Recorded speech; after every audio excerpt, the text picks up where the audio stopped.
सखी सहेली।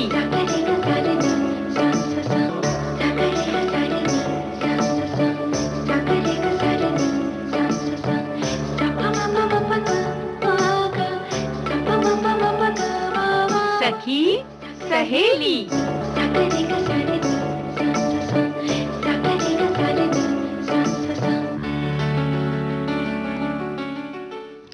सभी सखियों सहेलियों को मंजू द्विवेदी और रेणु चतुर्वेदी का नमस्कार। नमस्कार।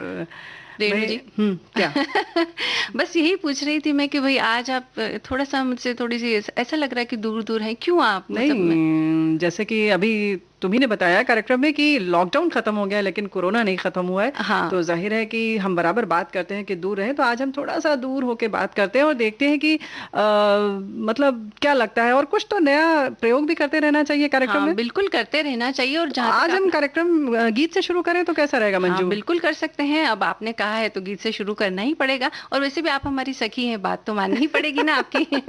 हमारी सहेलियां भी अक्सर कहती हैं कि कुछ नयापन होना चाहिए, लेकिन आज विषय क्या लेने वाले हैं ये तो बता दो मंजू। विषय भी हम बता देते हैं सखियों को। देखिए, हम अक्सर आगे बढ़ने की बात करते हैं, लेकिन पीछे हटने का क्या महत्व है ये आज हम सखियों को बताएंगे, क्योंकि उसका भी बहुत बड़ा महत्व होता है। जी हाँ, जो ये हम दूर हो गए ना मंजू, इसीलिए तो हुए कि समझ जाए कि खास तौर से वैसे तो सफलता के लिए किस तरह से दूर रहना जरूरी है, या कुछ चीजें देखने के लिए अपना नजरिया बहुत बदल जाता है, लेकिन खास तौर से इस काल में किस तरह से दूर रहने से हमारा स्वास्थ्य कैसा ठीक रह सकता है, ये भी बताएंगे हम आज। कोरोना काल में इस बात का बहुत महत्व है, इसीलिए तो दूर रह के बात कर रहे हैं। हाँ, लेकिन रेणु जी, दिलों में दूरियां नहीं होनी चाहिए। परिस्थितियां चाहे ऐसी हो कि भाई दूर रहना पड़ सकता है, लेकिन दिलों में दूरियां नहीं होनी चाहिए। यही सबसे महत्वपूर्ण बात है तो कुछ प्रयोग की हम बात कर रहे थे, तो हम सोचते हैं सबसे पहले आज गाना सुनवा देते हैं सखियों को। बिल्कुल, तो हम अपने कदम थोड़े पीछे हटा लेते हैं और आपकी फरमाइश पर गाना सुनते हैं।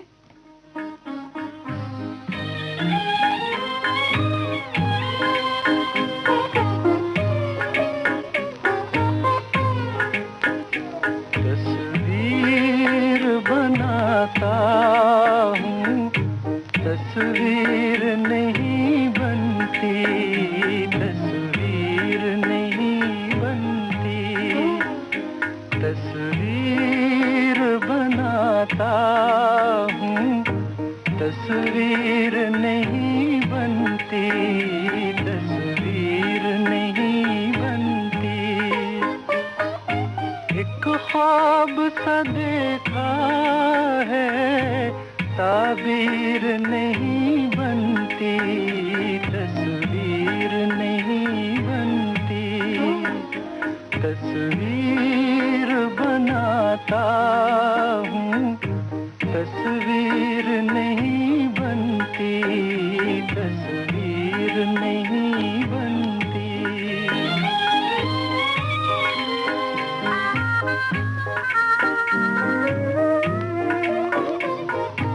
बेदर्द मोहब्बत का इतना सा है अफसाना, बेदर्द मोहब्बत का इतना सा है अफसाना। नजरों से मिली नजरें, मैं हो गया दीवाना। अब दिल के बहलने की तदबीर नहीं बनती, तस्वीर नहीं बनती, तस्वीर बनाता हूँ, तस्वीर नहीं बनती, तस्वीर नहीं बनती।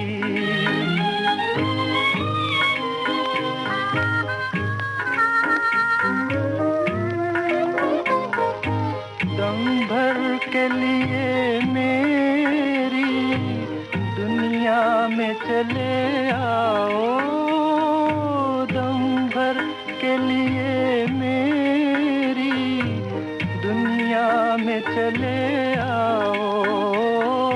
तरसी हुई आँखों को फिर शक्ल दिखा जाओ। मुझसे तो मेरी बिगड़ी तकदीर नहीं बन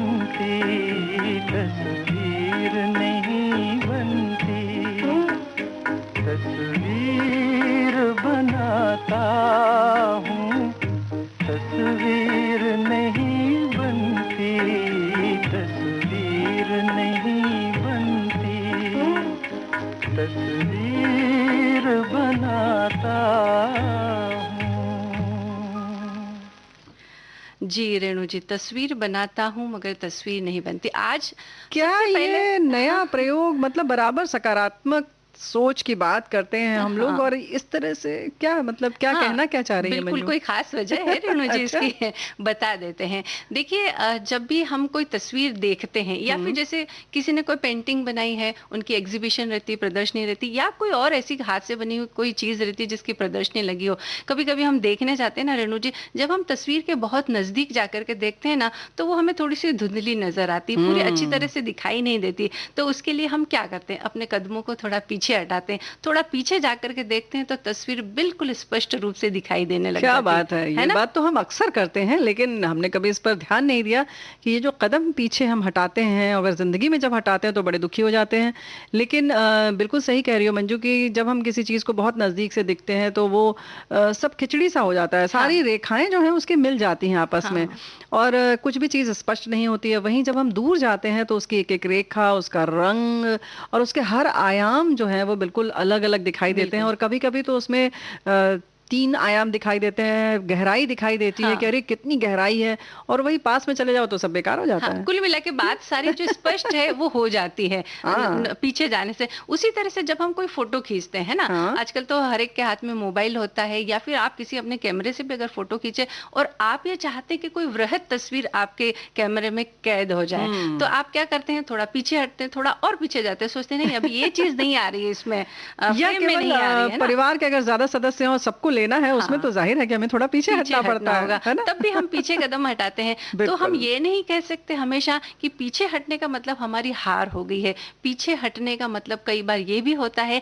कि आप अपने आप को, अपने जीवन को, अपने परिवार को, अपनी नौकरी को बहुत वृहद रूप में देखना चाहते हैं और स्थितियों को स्पष्ट करना चाहते स्पष्ट हैं। करना चाहते हैं। क्यों स्पष्ट करना चाहते हैं? क्योंकि आप चाहते हैं कि आप सफल रहें और संतुलित जीवन जिएं, और उसके साथ जो भी आपको मिला है उसके हर आयाम को देखकर उसमें खुशियों की तलाश करें। सिर्फ एक बहुत नजदीक से देखकर, उसको धुंधला देखकर उसको छोड़ न दें, हाँ बल्कि उसको संभाल कर रखें, उसके महत्व को समझें, चाहे वो आपकी जिंदगी हो, परिवार का हो, परिवार का कोई सदस्य हो, या आपकी सखी सहेली हो, जैसे हाँ बिल्कुल। है ना। जब हम बहुत नजरिए से देखते हैं, खुले मन से देखते हैं, एक दो बार में अपना नजरिया बना नहीं लेते, तो उसका मजा ही अलग होता जी, है ना। और ये जिंदगी जीने का ये बहुत उम्दा तरीका है रेणु जी। अगर हो सके तो सब लोग अपने जीवन में कभी कभी इस बात को आजमा कर देखिएगा। क्या बात है? एक छोटी सी बात यहाँ पर याद आ रही है कि 2 व्यक्ति थे पत्थर तराशने वाले, दोनों ही पत्थर तराश रहे थे, लेकिन एक को लगा कि अरे मैं क्या कर रहा हूँ, ये पत्थरों से ठोका पीटी, बस इसको संवारना, यही यही तो मेरा काम है।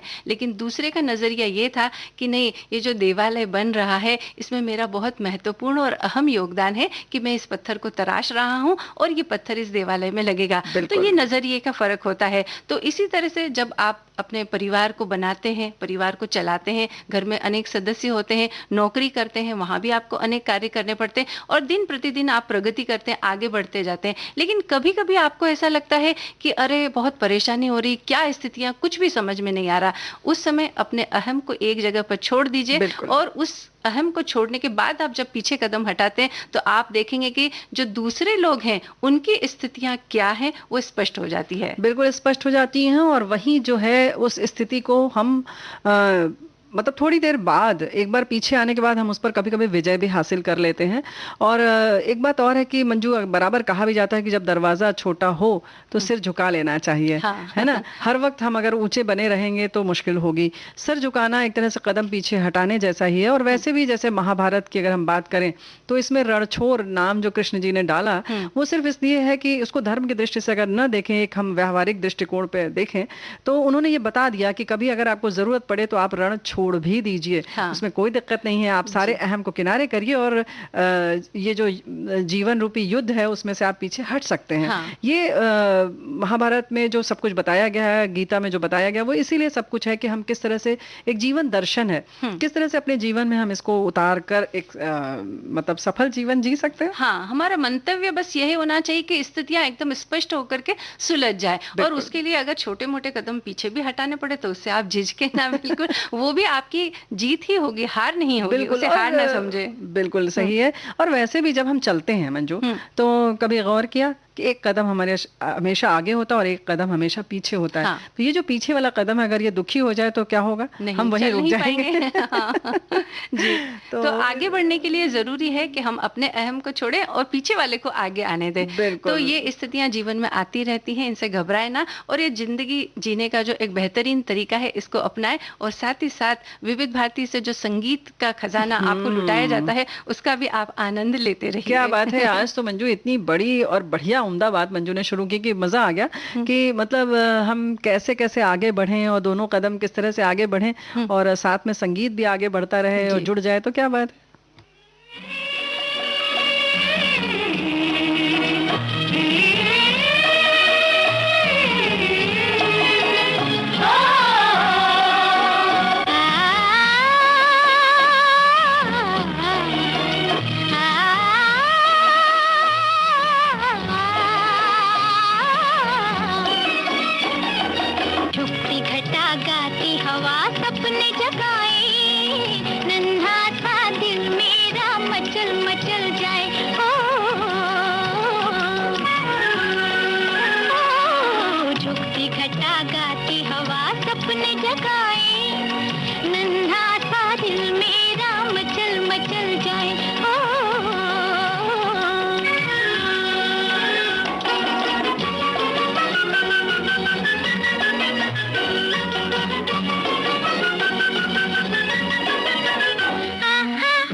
छोटी सी कश्ती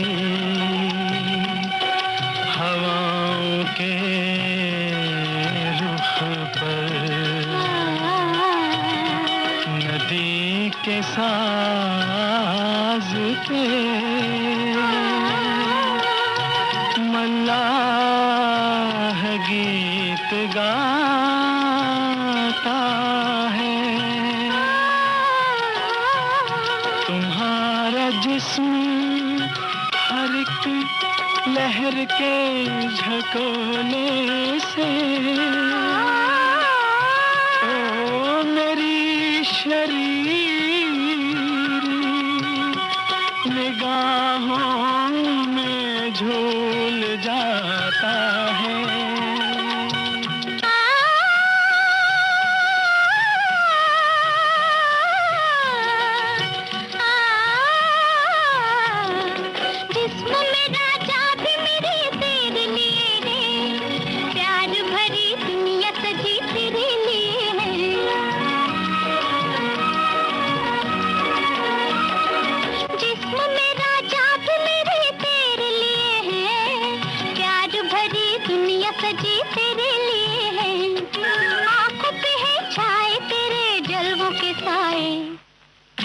घटा गाती हवा सपने जगाए, नन्हा सा दिल मेरा मचल मचल जाए।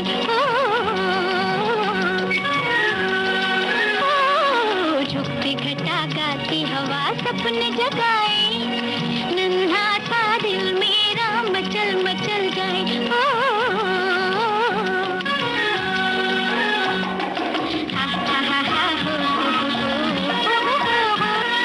La la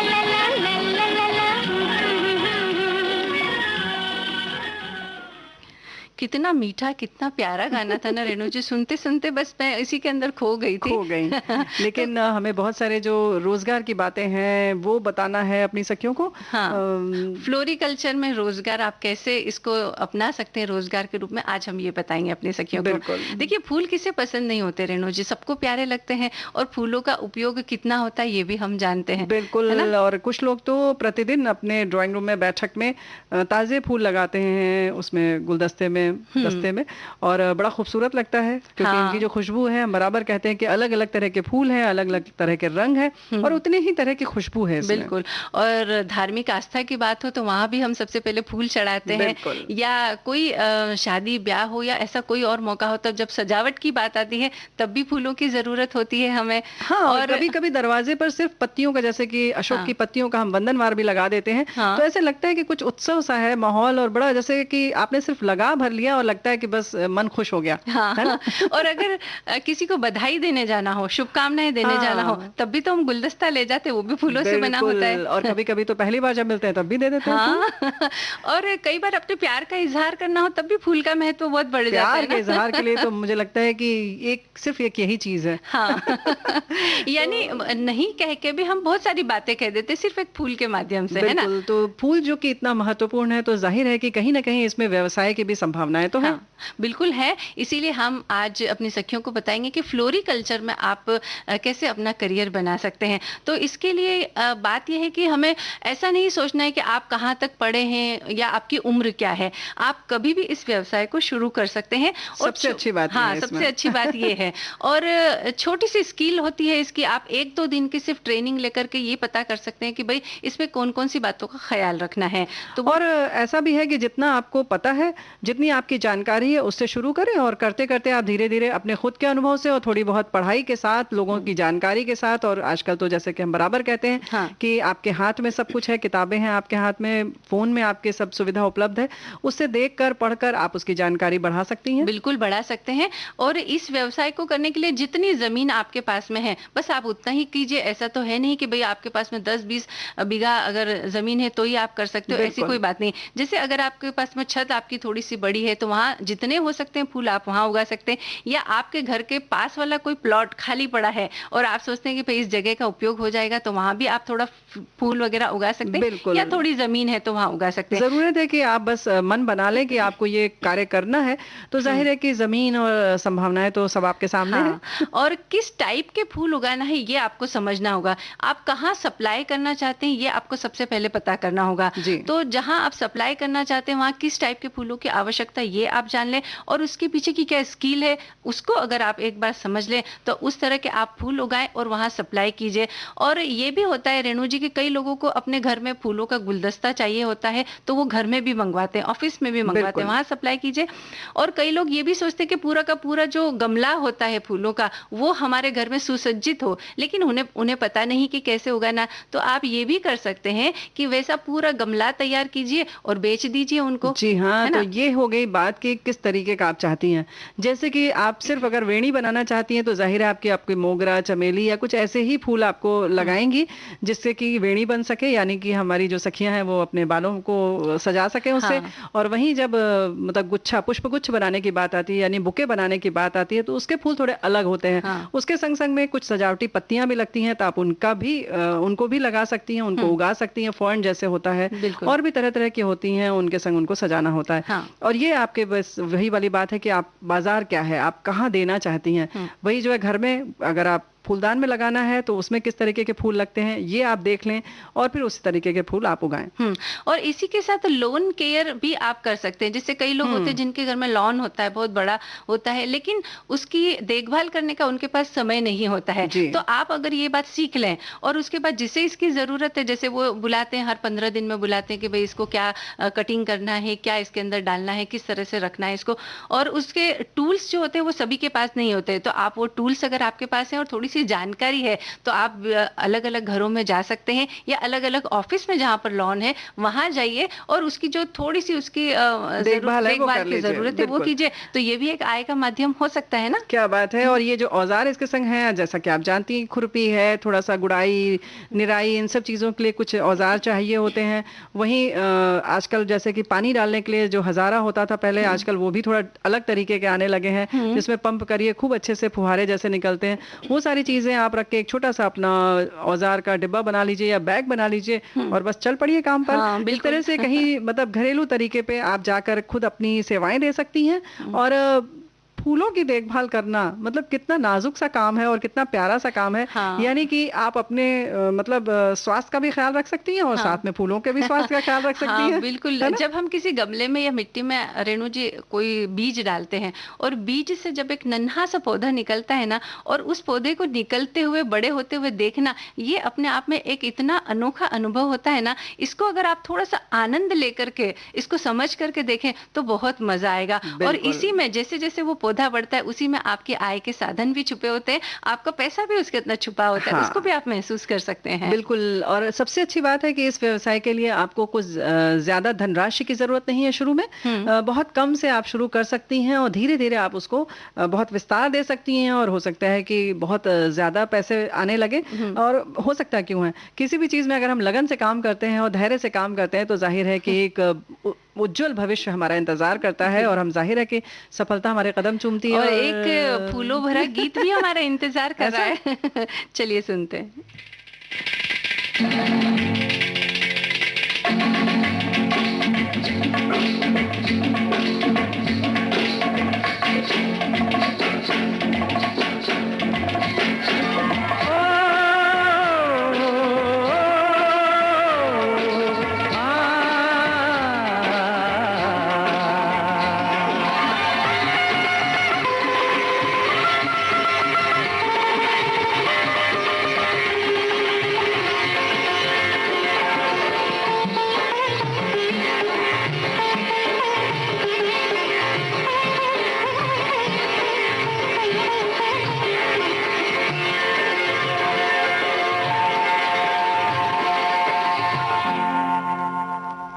रंग रंग के फूल खिले, मोहे भाए कोई रंग ना हो। अब आन मिलो सजना, आन मिलो सजना, आन मिलो सजना। दीपक संग पतंगा नाचे, दीपक संग पतंगा नाचे, कोई मेरे संग ना। ओए अब आन मिलो सजना, आन मिलो सजना। सजना सजना सजना सजना, आन मिलो सजना।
की हो गई तैयारियां, तेरा मेरा मिलन कब होगा, मिली प्रीतम से सब पनहारियां।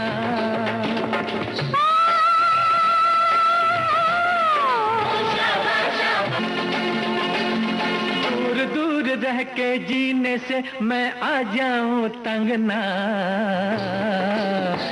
अब आन मिलो सजना, आन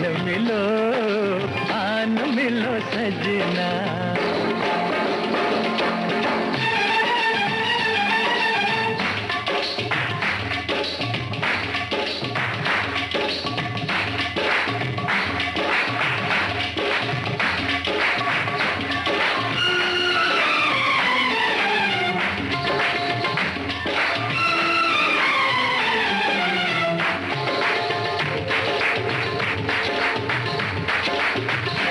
कैसे पूछूं मैं प्रेम की पहेलियां, संग होती है तेरी सहेलियां। बिछड़ना किस गम दिया ये सहेलियां, मेरी राता ने किन्निया खेलियां।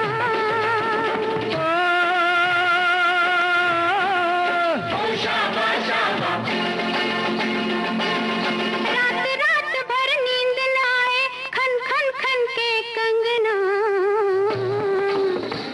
अब आन मिलो सजना, आन मिलो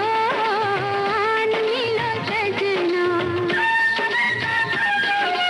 रंग रंग के फूल खिले मोहे भाए कोई रंग ना, अब आन मिलो सजना, आन मिलो।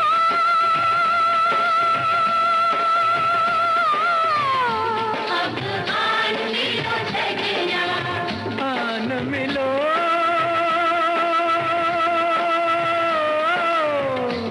अब आन मिलो सजना, सजना सजना सजना, आन मिलो सजना, आन मिलो सजना, आन मिलो सजना, आन मिलो सजना।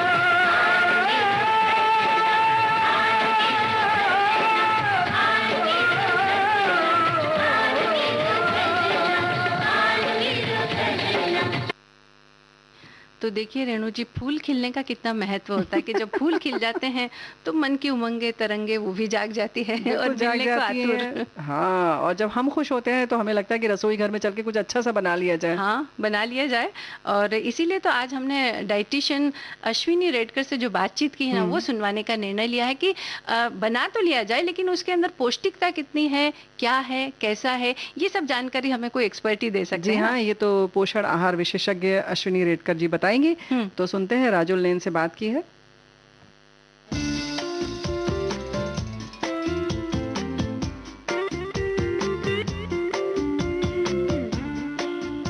सखियों नमस्कार।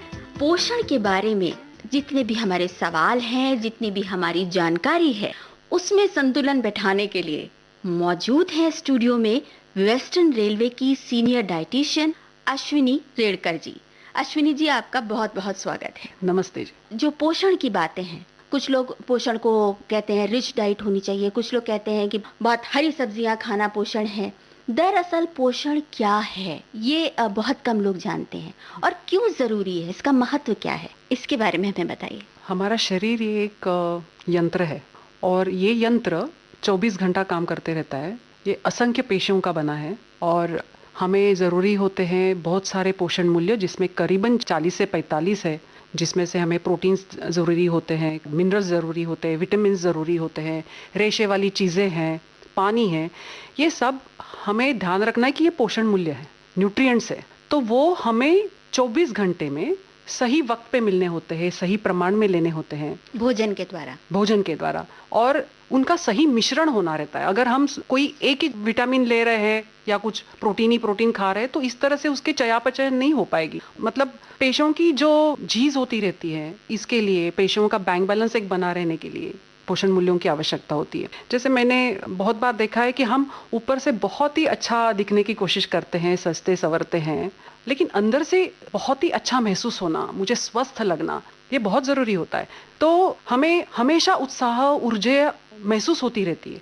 ये हम जानते हैं कि हमें पोषण सही से मिल रहा है, नहीं तो काफ़ी थकान, चिड़चिड़ापन और काफ़ी कमज़ोरी महसूस होती रहती है। ऐसे होता है कि हमारी पेशियों का जो कार्य चालू रहता है, जो बॉडी सेल्स है उनका जो कार्य चालू रहता है, उसमें हमें पोषण मूल्य अगर नहीं मिलते हैं तो वो हमारे शरीर के अवयव जो होते हैं, जैसे लीवर है, हमारी मसल्स है, उसमें से जो स्टोरेज है बनाया रखा हुआ, उसमें से वो बॉडी सेल्स उठाते रहते हैं, पेशियां उठाती रहती है और अपना काम पूरा करती है, वो रुकती नहीं काम के लिए। हमें कोई भी तनाव आता है, सडनली हमारे एग्जाम्स है और बहुत स्ट्रेस में जा रहे हैं हम लोग, तो हमें उस वक्त ज़्यादा पोषण की आवश्यकता होती है। हम उसी पोषण में एग्ज़ाम के समय में नहीं चल सकते।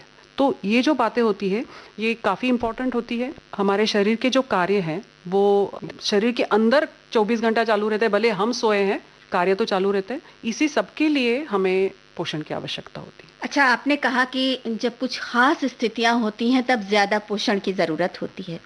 यहाँ पर एक सर्वे का जिक्र करना चाहूंगी। ऐसे तमाम सर्वेज हुए हैं जो कि बताते हैं कि ज्यादातर स्त्रियों में पोषण की कमी की शिकायत देखी जाती है। और ये बड़ी आश्चर्य की बात है कि घर की धुरी कही जाती है स्त्री, और वही जो सबके पोषण का ध्यान रख रही है कि सबको समय पर खाना मिले, अच्छा खाना मिले, सबकी सेहत ठीक रहे, इन सब बातों का ध्यान रख रही है, वही कुपोषण से जूझ रही है। ऐसा क्यों होता है? क्या उसको ज्यादा पोषण की आवश्यकता है? स्त्रियों को लगातार सुबह उठ के रात तक जो काम करना होता है उसमें वो पूरा सबका ख्याल रखती रहती है, सबको डब्बे बना के देगी, सबको नाश्ता तैयार रखेगी, लेकिन बहुत बार वो ऐसे ही काम पे निकल जाती है, या पूरा घर का काम निपट लूँ और फिर बाद में मैं मेरा खाना खाऊं, ऐसे करते करते 10-11 के ऊपर बच जाते हैं। तो मुझे लगता है ये एक बहुत ही इम्पॉर्टेंट चीज़ है कि उन्होंने अपना, जैसे बाकी सबके नाश्ते का ख्याल उनको है, क्योंकि उनको पता है कि बहुत ही महत्वपूर्ण इम्पॉर्टेंट बात है कि नाश्ता समय पे, खाना समय पे होना चाहिए।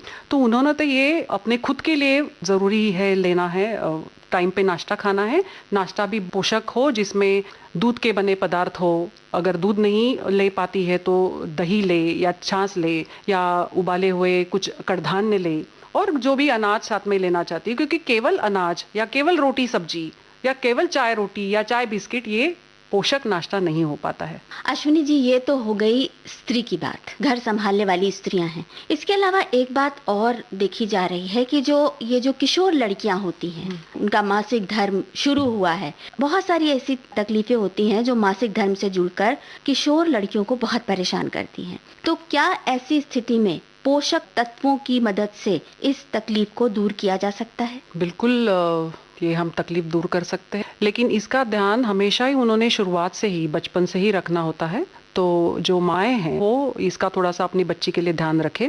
ऐसे होता है कि हमने कई बार देखा है कि हमारी जो एक पुरानी पीढ़ी थी जिसमें लड़कियां बहुत खेलती कूदती थी, जैसे आंगन में, बिल्डिंग के नीचे लुका छुपी हो, लगोरी हो, बहुत भागा दौड़ी की खेल कूदना होता था, और घर पे जो भी समय पे खाना बनता था, वो सब्जियां हैं, पूरे अनाजों की जो रोटियां बनती है, ये जो खाना सात्विक था वो खाने में आता था।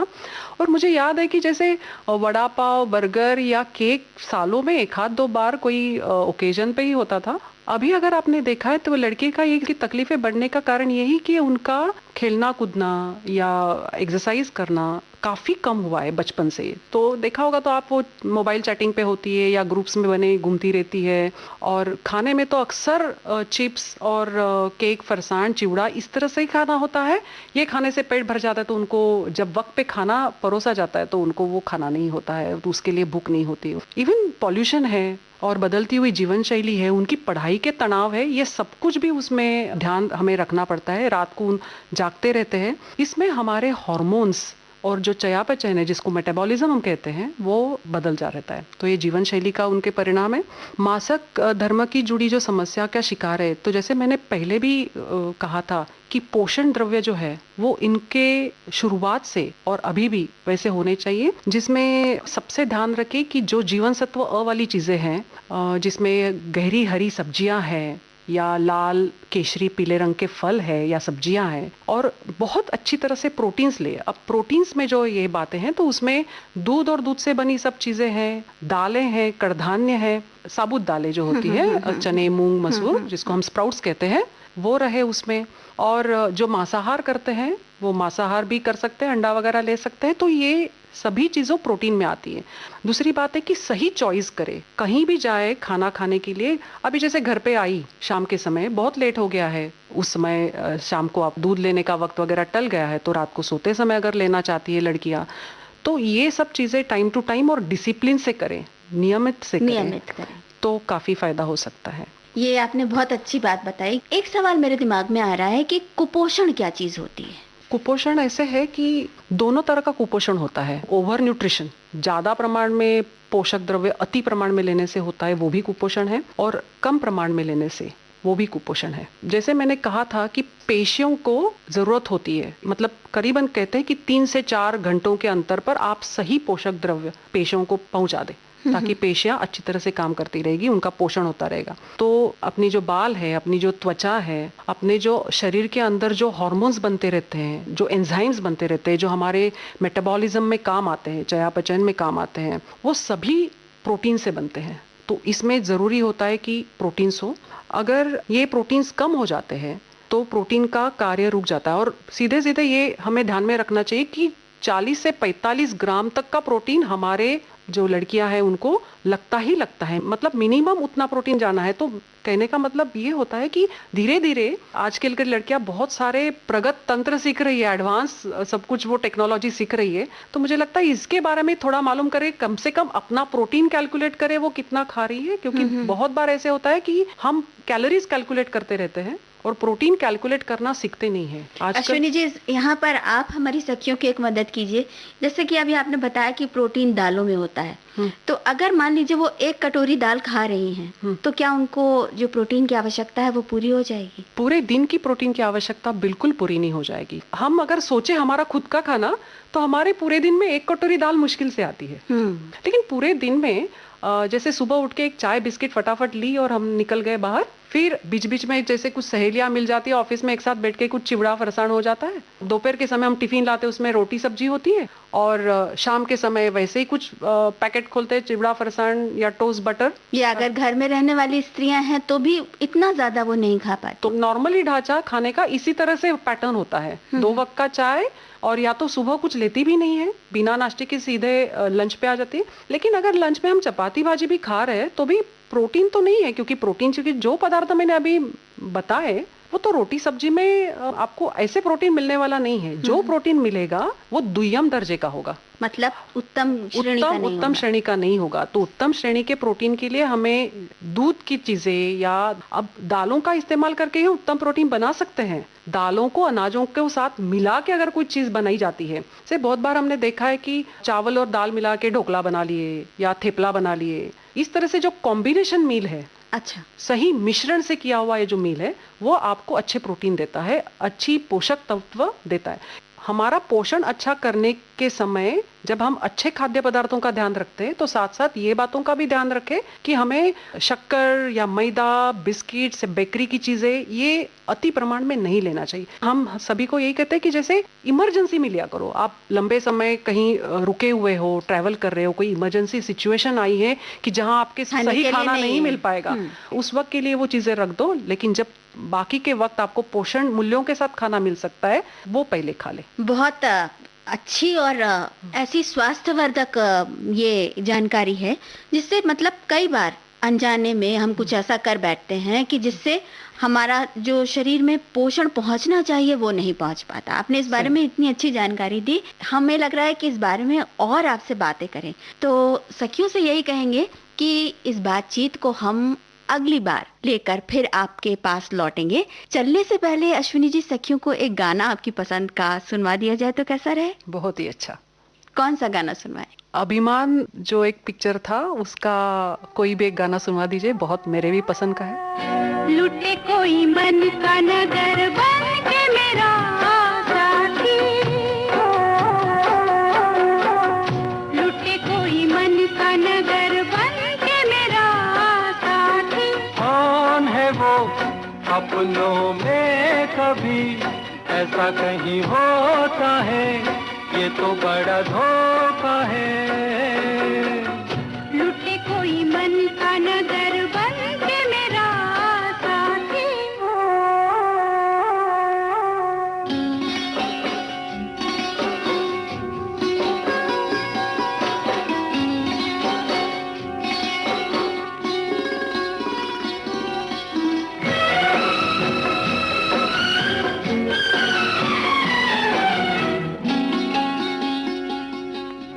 यहीं पे कहीं है मेरे मन का चोर, नजर पड़े तो बहिया दूं मरोड़। यहीं पे कहीं है मेरे मन का चोर, नजर पड़े तो बहिया दूं मरोड़। जाने दो जैसे तुम प्यारे हो, वो भी मुझे प्यारा है, जीने का सहारा है। देखो जी तुम्हारी यही बत्तियां मुझको है तड़पाती, लुटे कोई मन का नगर, लुटे कोई मन का नगर बन के मेरा साथी।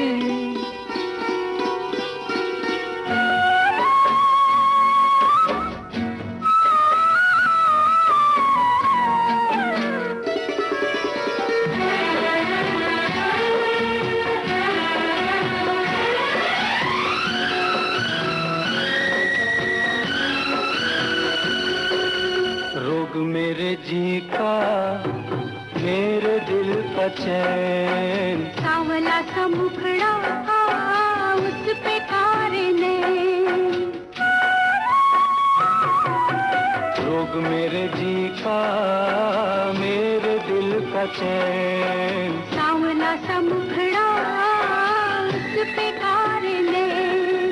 ऐसे को रोके अब कौन भला, दिल से जो प्यारी है सजनी हमारी है। कहाँ घर में बिन उसके रह भी नहीं पाती, लुटे कोई मन का नगर, लुटे कोई मन का नगर बन के मेरा साथी, लुटे कोई मन का नगर बन के मेरा साथी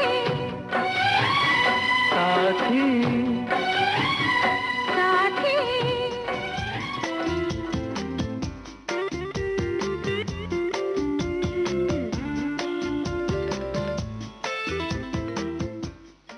हाँ, तो रेणु जी ये डाइटिशियन जो है अश्विनी रेणके, इनकी बातें हमने सुनी और इन्होंने खान पान से संबंधित और पोषण से संबंधित काफ़ी जानकारी हमें दी, अच्छी लगी हमें, और हमें लगता है सखियों के लिए भी उपयोगी होगी। बिल्कुल। और ये जो हमने जो आज बात की कि कैसे हम पौधे लगा सकते हैं, इसी में हमारी एक सखी ने ये बात बताई है फेसबुक पर कि हमने थोड़े दिन पहले ही कुंद नाम के किसी पौधे का इन्होंने जिक्र किया है कि वो उन्होंने लगाया और बहुत खुश है। 21 दिन पहले उन्होंने लगाया था। अच्छा। तो ये बड़ी अच्छी बात है कि हम लोग जो बातचीत करते हैं, हमारी सखियां उसको सुनती हैं और उसके जुड़ महत्व जाती को है। समझती हैं, हाँ, और उस पर जुड़ कुछ-कुछ जाती हैं अमल उनसे। करती हैं। हाँ। जी, बिल्कुल, बड़ी अच्छी बात है ये। और अब देखिए, हम खान पान की और पोषण संबंधित हमारी बातचीत तो हमने अभी सुनी, लेकिन इसी के साथ हम ये भी बताना चाहते हैं कि कुछ आदतें ऐसी होती ना रेणु जी, जाने अनजाने हमारे अंदर घर कर जाती है, हमें पता ही नहीं चलता कि कब वो चीज हमारी आदत बन गई। और भोजन की चूंकि बात चल रही है, तो ये जो आदत का जिक्र करने जा रही है मंजू, हम बता देते हैं। हाँ। ये भी खाने से ही संबंधित है, लेकिन बहुत अजीब सी चीज है जो खाई जाती है और हम बराबर करते रहते हैं, बल्कि यूं कहें खाते नहीं है, चबाते रहते हैं। है हाँ, ना? कई लोगों को आदत होती है अपने नाखून चबाते रहते हैं। जी, ये बड़ी हाँ। खराब आदत होती है और इससे क्या क्या नुकसान हो सकते हैं, देखिए वो हम आपको बताते हैं। वैसे पता तो सबको है, हाँ। क्योंकि आमतौर पे कहते हैं ये खाने की चीज नहीं है, और वैसे भी गंदगी बहुत ज्यादा होती हाँ, है और नाखून बुरी में, है आदत ना? का मतलब ही यही है ना कि वो बुरी है। हाँ। है ना? लेकिन फिर भी हम बताते हैं। देखिए, एक अनजाने में ऐसा हो जाता है, कभी आप एक आध बार करते हैं, लेकिन धीरे धीरे धीरे धीरे वो आपकी आदत में शुमार हो जाता है। तो बिल्कुल। सबसे पहली बात तो ये है कि जब कोई व्यक्ति ऐसा करना शुरू करता है तो उसके आसपास सराउंडिंग में जो भी लोग हैं, घर के लोग हैं या उनके दोस्त हैं, मित्र हैं, उन्हें इस आदत पर उन्हें टोकना चाहिए। बार बार अगर आप कहेंगे तो शायद वो धीरे धीरे करके छोड़ दे, लेकिन फिर भी अगर ये आदत लग जाती है तो इससे क्या क्या नुकसान होते हैं। लेकिन उसके पहले जो बात है कि टोकने के साथ साथ ये भी देखें कि किस वजह से वो कर रहे हैं। कहीं कहीं क्या होता है, आत्मविश्वास की जब कमी होती है, हम जब घबराते हैं तो हम अपने नाखून चबाने लगते हैं। तो कहीं ऐसा तो नहीं कि जिस बेटी या बेटे की आपकी आदत पड़ रही है या बड़े होने पर भी जिसकी ये आदत पड़ रही है, उसके पीछे कारण क्या है, उस कारण को अगर हम दूर कर देंगे तो भी ये समस्या अपने आप चली जाएगी। और ऐसा होता है कि ये आदत लगने की जो बात है मंजू, जब किसी वजह से लग गई, थोड़े दिन हम किसी घबराहट में थे, कोई परीक्षा का समय था या परिवार में कोई ऐसी समस्या थी, आर्थिक समस्या भी हो सकती है, कोई और समस्या जिसकी वजह से हमने ये आदत हमारे पड़ गई। लेकिन फिर क्या होता है कि वो समस्या तो हट गई, लेकिन ये आदत जो है वो हमसे बनी रह गई, सट के रह गई। तो इसके जो नुकसान है वो जानने बहुत जरूरी है। कभी कभी मनोचिकित्सक की भी यहाँ पर सहायता लेनी पड़ती। जब लोगों को बहुत ज्यादा इस तरह की आदत हो जाती तो हमें उनसे पूछना पड़ता है या काउंसलिंग करनी पड़ती कि भाई क्या वजह है, उस वजह को जाने, उस वजह को दूर करें और उसके बाद इस आदत को भी दूर करें, है ना। तो अब देखिए, जब वो चबाते हैं ना, बहुत देर तक चबाते रहते हैं, हमारे हाथ में, अंगुलियों में, नाखूनों में कितने सारे बैक्टीरिया होते हैं, हमें पता भी नहीं होता कितनी टाइप के बैक्टीरिया होते हैं। और जब हम चबाते हैं तो वो गंदगी और वो बैक्टीरिया हमारे पेट में जाते हैं, जिसकी वजह से पेट संबंधित बहुत सारी बीमारियां हो जाती है। जी हाँ, और साथ में नाखून जो काटते हैं हम, वो भी अंदर चला जाता है। और जाहिर है आप भी समझते हैं कि नाखून कभी नष्ट नहीं होते हैं, तो पेट में जाकर किस तरह से हानि पहुंचाते हैं, नुकसान पहुंचाते हैं, ये तो आप समझ ही रही हैं। और गंदगी जो है वो नाखून और हमारी उंगली में जो हमारे जो पोर होते हैं, उन दोनों के बीच में अच्छी खासी जगह होती है और जहाँ पर उनके रहने की बहुत पूरी उत्तम व्यवस्था रहती है। तो बड़े आराम से कीटाणु जीवाणु जो है, विषाणु, वो घर बना लेते हैं और रहते हैं उसमें, फलते फूलते हैं। हाँ, बहुत अच्छे से फलते हैं और खुश रहते हैं, क्योंकि उनको भोजन वगैरह भी मिलता रहता है। तो बेहतर है कि अपने नाखून छोटे रखें, खुद समय समय से काट लें ताकि आप इसको चबा ना सकें।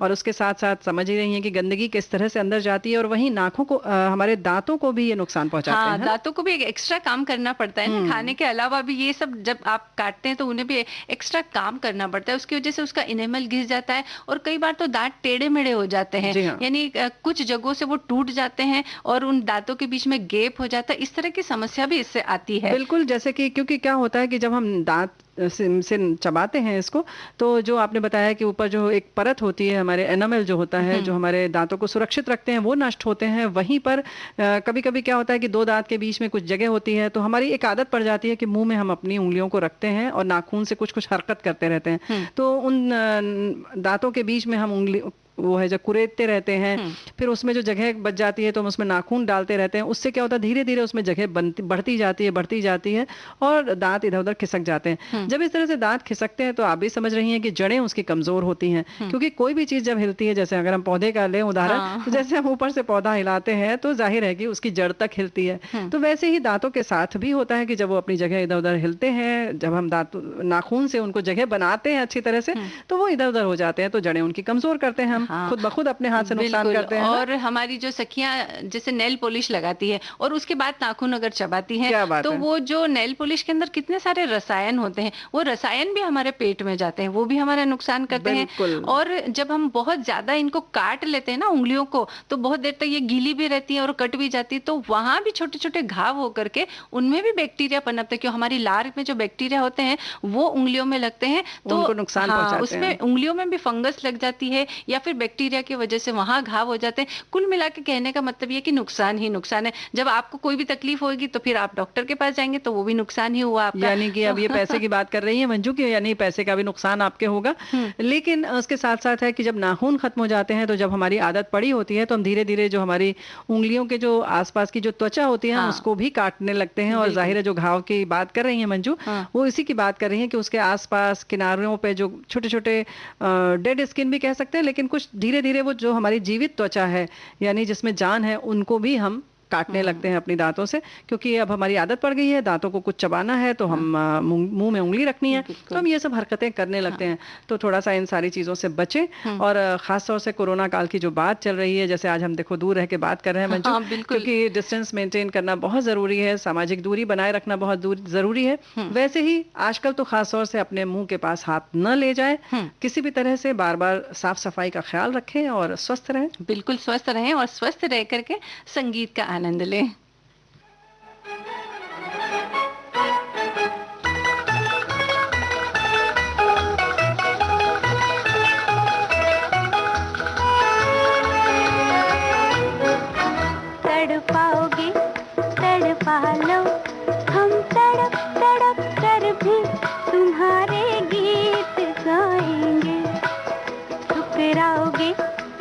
बिसरा लो, हम ठोकर खाकर भी तुम्हारे दर पे आएंगे, तड़पाओगे तड़पा लो।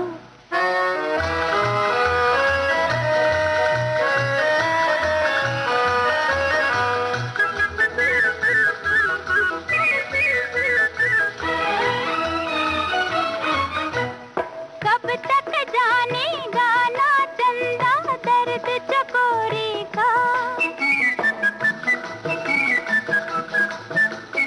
कब तक जानेगा ना चंदा दर्द चकोरी का।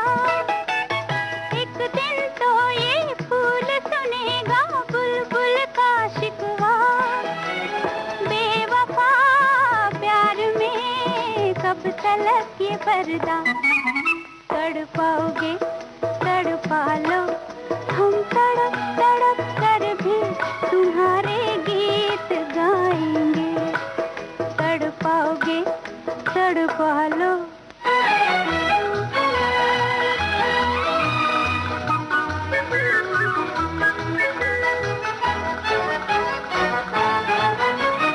जिनकी खातिर हम फिरते हैं दीवाने बनके,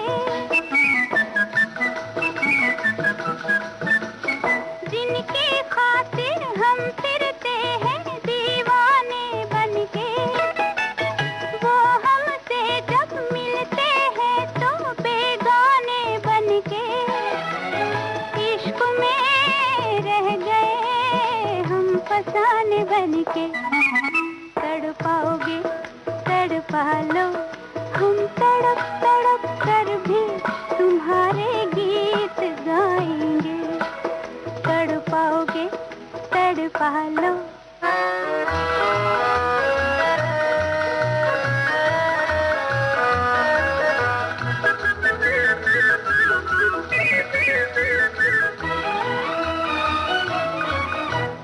देख निशाने पर रखा है कब से मैंने दिल, देख निशाने पर रखा है कब से मैंने दिल, तीर चला क्या सोच रहा है ओ भोले कातिल, क्या पता मौत ही प्यार की हो मंजिल, तड़पाओगे तड़पा लो, हम तड़प तड़प कर भी तुम्हारे गीत गाएंगे, तड़पाओगे तड़पा लो। गाना हमने सुन लिया रेणु जी। कई बार ऐसा करता है, मन तड़प उठता है, कभी कुछ खाने के लिए, कभी कुछ देखने के लिए, कहीं अच्छा। जाने के लिए, तो उसका भी समाधान कई बार करना पड़ता है मंजू, हमें। जब तुमने गाना सुनाया तो सखियों ने भी सुना और हमने भी सुन लिया, और ये जो इतनी दूरी से आज हम बात कर रहे हैं वो जाहिर है कि हम एक बार फिर से सखियों को अपने याद दिलाना चाहते हैं कि जो भी हम सावधानी बरत रहे हैं, जो हमने अपनी आदत बना ली है, उस आदत को बनाए रखें। हाँ। और ये मान के चलें कि इसी के साथ हमें जीना है, और हमने एक आदत बना ली है, जैसे कि हम जब भी, पहली बात तो घर से ना निकले, हाँ। और अगर निकल रही हैं तो मास्क पहने। बिल्कुल। और जो लोग ठीक है, उन्हें ऐसा लग रहा है कि नहीं, इन सावधानियों की कोई आवश्यकता नहीं, थोड़ी सी लापरवाही आ गई है लोगों में, जी तो हाँ, तो हम ये कहेंगे कि भाई आप लापरवाही मत कीजिए। अगर आप स्वस्थ हैं तो स्वस्थ रहने की आगे भी कोशिश कीजिए। कोशिश कीजिए, इसी तरह से गर्म पानी पिएं, भाप लें, गार्गल कर लें, और कहीं भी बाहर से आते हैं तो जो हम लोग पहले भी कह रहे थे कि 20 सेकंड तक अपने हाथ को साबुन से धो लें अच्छी तरीके से, बाल वगैरह को संभाल कर रखें, गहने कम से कम पहने, ताकि इन सब चीज़ों पर विषाणु जो है वो बैठे नहीं और आप उनको आसानी से घर पर न लेकर आएं। तो ये सारी चीज़ें हमें लगता है सखियाँ बहुत अच्छे से संभाल कर रख रही होंगी। और हम ये भी चाहते हैं कि देखो ना मंजू, ऐसा होता है कि हम खुश तो रहना चाहते हैं, हाँ। लेकिन अगर हमारे पड़ोस में कोई अगर खुश नहीं है, हाँ। तो कैसे ये खुशी बनी रह सकती है? नहीं रह है ना? सकती, और उसका असर हमारे ऊपर आता ही है। हम ये सोचते हैं कि अरे जो तकलीफ है पड़ोस के यहाँ, हमारे यहाँ थोड़ी है क्या, या फिर घर में भी अगर हम सोचते हैं हाँ हम तो ठीक है ना, आप ठीक है, दूसरे को कुछ हो रही है तकलीफ तो वो देखेगा, लेकिन ऐसा नहीं होता है। आस पड़ोस का यानी कि सराउंडिंग का जो असर होता है वो हम पर भी होता है और बहुत अच्छे से होता है। बिल्कुल। इसलिए अगर हम ये चाहते हैं कि हम स्वस्थ रहें, हम खुश रहें, तो हमें अपने आस पड़ोस को भी स्वस्थ रखना होगा, खुश रखना होगा और थोड़ी खुशी बांटनी होगी। खुशी भी बांटनी होगी और ये कामना करनी होगी कि ये भी खुश रहे। जैसे कहते हैं ना कि अगर पड़ोस में आग लगी है तो आप भी झुलसेंगे ही हाँ। उसमें। और इसका पूरा असर जो है वो पेड़ पौधों पर भी देखने को मिलता है। हाँ, बिल्कुल देखने को मिलता है। और इसी तरह से कुछ छोटी-छोटी लघु कथाएँ होती ना रेणु जी, जब हम किसी बात को समझना चाहते हैं तो उन लघु कथाओं के माध्यम से अगर हम बोलते हैं ना, हमें तो वो चीज़ बहुत जल्दी आसानी से समझ में आ मंजू जाती कुछ है। सुनाना चाह रही है, मंजू सुना दो। बिल्कुल सुना देते हैं। देखिए, एक बार क्या होता है ना, एक गाँव में एक किसान होता है, वो हमेशा मक्का की खेती करता है और उसकी मक्का जो बहुत उम्दा होती है किस्म और उसकी बहुत अच्छी होती है। हाँ, किस्म बहुत अच्छी होती है और शायद वो उसकी देखभाल भी बहुत अच्छी करता होगा, और इसीलिए उसकी इतनी उम्दा किस्म की मक्का की वजह से उसे हर साल पुरस्कार दिया जाता था कि भई ये इनकी जो फसल है सबसे अच्छी आती है। तो जब पुरस्कार उसे कई बार मिला तो कई लोग उनसे पूछने के लिए आए कि भई क्या करते क्या हो आप, कि इस तरह से आपकी मक्का जो है इतनी उम्दा तरीके की भाई, बन क्योंकि हर जाता है। आदमी चाहता है कि सफलता का जो मूल मंत्र है वो हमें मिल जाए और हम भी हाँ। सफल हो जाए। जाहिर है कि किस्म भी उम्दा है और खूब ढेर सारे उनकी मक्के उगते भी थे। हाँ, तो फिर उन्होंने बताया, एक रिपोर्टर उनसे आया पूछने के लिए, अनेक तरह के उन्होंने सवाल किए, क्या करते हैं, कैसे करते हैं, बहुत सारे उन्होंने जवाब दिए। और जब उसने बहुत सारे जवाब दिए तो उसमें एक जवाब उन्होंने ये भी दिया कि ये जो अच्छी किस्म का मक्का है, इसके बीज मैं अपने आस पड़ोस के जो किसान हैं उनको भी देता हूँ और उनसे कहता हूँ कि आप भी अपने खेतों में यही मक्का उगाई है। यानी कि किसी भी अच्छे अनाज के लिए जरूरी है कि बीज अच्छा हो। हाँ। तो बीज वो अपने दोस्तों को भी देते थे, यानी हाँ। आस पड़ोस में भी दे देते बिल्कुल, थे। आस पड़ोस में देते थे। मतलब ऐसी कोई ये भावना उनके मन में नहीं थी कि सिर्फ और सिर्फ मैं अकेला अच्छा उत्पादक रहूं, हाँ। बल्कि आसपास के सारे लोग अच्छे मक्के को मक्का उत्पादन उगा, करें। हाँ। हाँ। तो रिपोर्टर ने जब ये बात सुनी तो उसे ये बात थोड़ी सी अटपटी लगी और उसने जाहिर है। बोला कि हाँ, अरे आप क्यों देते हो भाई, आपको पुरस्कार मिल रहा है और आप अच्छी, तो आप ही उगाइए ना, आप दूसरों को क्यों देते। उसे लगा कि भैया ये जो कमर्शियल वाली जो बात होती ना, कि हर चीज आजकल कमर्शियल व्यावसायिक हो गई देखते है। हैं कि हम हमारा व्यवसाय अच्छा चले और बाकी का थोड़ा कम रहे, बल्कि नहीं चले तो अच्छा है। हाँ, ऐसा तो हम उसे सोचते लगा हैं। कि भाई ये किसान में का जो है थोड़ा सा बुद्धू है, ऐसा नहीं करना चाहिए इसको। बिल्कुल। लेकिन जब उसने उसकी जानकारी लेनी चाहिए कि आप ऐसा क्यों करते हैं, तो उसने उसका कारण बताया। क्या? उसने ये कहा कि हवा की वजह से और छोटे छोटे जो जंतु हैं उनकी वजह से परागकण यहाँ से वहां जाते हैं, उसकी वजह से ही हमारी फसल तैयार पक्षी, होती है। तितलियां, ये सब जो इधर उधर से पराग कर ले जाते हैं, तितलियां खासतौर से पराग हाँ। कर इधर उधर ले जाती हैं। हाँ, तो उसने कहा कि जब अगर मेरे आसपास के जो किसान हैं, अगर वो उम्दा किस्म के बीज नहीं बोएंगे, घटिया किस्म के अगर बीज बोएंगे, तो उसका असर मेरी फसल पर भी होगा। अगर आसपास के जो पौधे होंगे उनके परागकण अगर अच्छे होंगे, तो मेरी भी फसल अच्छी होगी और उनकी भी अच्छी होगी। इसलिए बात है। ये जरूरी है कि सिर्फ हम अपने बारे में ना सोचे, अपने आसपास को अच्छा बनाने की जब हम सोचते हैं तो हम भी अच्छे हो जाते हैं। बिल्कुल, ये बात बिल्कुल सही है। और वैसे भी मतलब अगर आसपास खुशी है तो जाहिर है कि आप भी खुश रहेंगे, क्योंकि मतलब वैसे भी जो चीज़ आप चाहते हैं हाँ। वो दूसरों को भी दें, हाँ। तभी आप उसमें सरवाइव कर सकते हैं, उसमें जीवित रह सकते हैं और खुश रह सकते हैं। और ये जो अच्छी सोच होती है वो कहीं ना कहीं बहुत ज़्यादा लाभ देती है, दूरगामी परिणाम इसके बहुत अच्छे होते हैं। और एक बार और भी है कि बराबर ये कहा जाता है कि आप ये क्यों सोचते हैं कि आप ही फर्स्ट आए। ऐसा हो सकता है कि प्रतियोगिता में 3 जन हैं और तीनों फर्स्ट आ जाए तो कितना अच्छा हो। और कुछ कुछ प्रतियोगिताएं तो ऐसी होती है जिसपे पीछे रहना ही बिल्कुल अच्छी बात होती है। जैसे अब कोरोना काल की बात करें, सभी की यहाँ हाँ। संख्या बढ़ रही है कि भाई इतने लोग कोरोना से ग्रसित हो गए, लेकिन हम ये चाहेंगे कि इस रेस में हम पीछे ही बने रहें। पीछे तो ही कुछ बने रहें ऐसी और प्रतियोगिताएं भी होती हैं। बिल्कुल प्रतियोगिता है। मतलब कोरोना ने तो कुछ ऐसा कर दिया है कि आजकल जैसे हर बार कहते हैं पॉजिटिव पॉजिटिव पॉजिटिव, लेकिन आज तो लग रहा है कि नेगेटिव होना ज्यादा बेहतर है। किसी भी तरह से रिपोर्ट जो है वो नेगेटिव आ जाए। जी, जी। तो आजकल कुछ ऐसे ही सब विषय बदल रहे हैं, भाषाएं बदल रही हैं और हमारा समय जो है कहीं कहीं वो भी हमें बदल कह रहा रहा है है। कि टिक टिक करके कि अब हमें रुक जाना चाहिए। बिल्कुल रुक जाना चाहिए। तो आज हम अपनी बातों को यहीं पर विराम देते हैं। कार्यक्रम समाप्त करने की इजाजत दीजिए। आप सभी को मंजू द्विवेदी और रेणु चतुर्वेदी का नमस्कार। नमस्कार।